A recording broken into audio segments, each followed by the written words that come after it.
Cobertura ao vivo com helicóptero à tarde na TV aberta, teve de um tudo. Em algum momento você falou, cara, não é possível. Em todo momento eu falei não era possível. Fiquei claro, em nenhum momento eu pensei que teria nenhum impacto, porque podcast eu já faço faz 10 anos, é uma coisa muito de nicho, é uma coisa muito, você conversa com 50, 60, 100 mil pessoas, se vai muito bem 200 mil pessoas, era muito raro um podcast chegar na casa dos milhões. Então, quando a gente lançou, a gente falava, é uma história muito boa, é uma história pertinente, é uma história que fala muito sobre o Brasil, como o Brasil ainda tem falhas muito grandes, vamos nessa. Mas não tinha acontecido até então num podcast ter essa penetração e virar um assunto, assim. Então, acho que todo mundo foi pego de surpresa, todo mundo foi pego de calças curtas.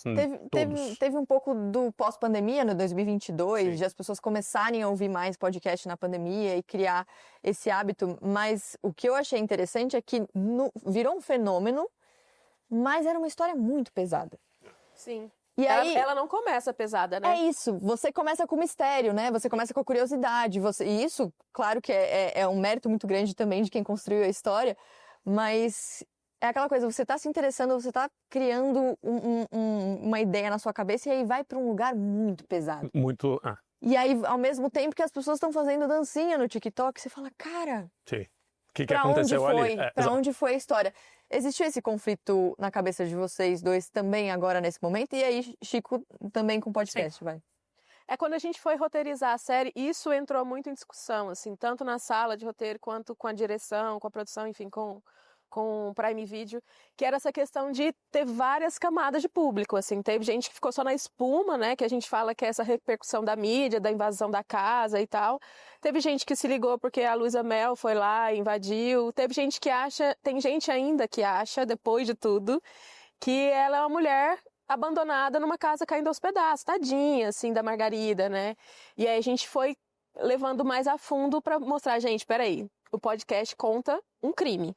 Qual que é esse crime, de onde ele vem, quem é a vítima, então a gente tentou deixar isso muito mais aprofundado, né, Chico, com novos fatos, com novos depoimentos, com novas participações, assim, mas isso é chocante. A gente entrevistou para fazer a série fãs da Margarida, assim, que acham realmente que ela é uma personagem tipo Nazaré Tedesco, Carminha, uma personagem de novela, uma vilã de novela, assim. Então, o fato dela pintar o rosto e tudo mais deixou ela com esse ar de vilã de novela. Então, eles não entendem, né, o que é o crime, que ela é uma criminosa. Eu acho que podcast, por ser uma mídia relativamente nova, tudo bem, podcast é rádio, eu defendo isso. Assim, eu cresci ouvindo podcast que era Gil Gomes, era Que Saudade de Você na rádio. Mas o podcast nesse formato streaming, uma série que você ouve ali no seu aplicativo é muito novo. Então, eu acho que ainda tem muita gente que não entende que um documentário em áudio é um documentário. Não é uma radionovela. Isso aconteceu recentemente comigo. Eu fiz um podcast agora que chama O Síndico.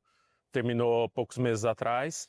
E daí eu tava ouvindo num carro de aplicativo um episódio para provar, pedir mudança e tal. Eu falei pro cara, posso colocar no seu sistema de som? Você se incomoda? Ele falou, não.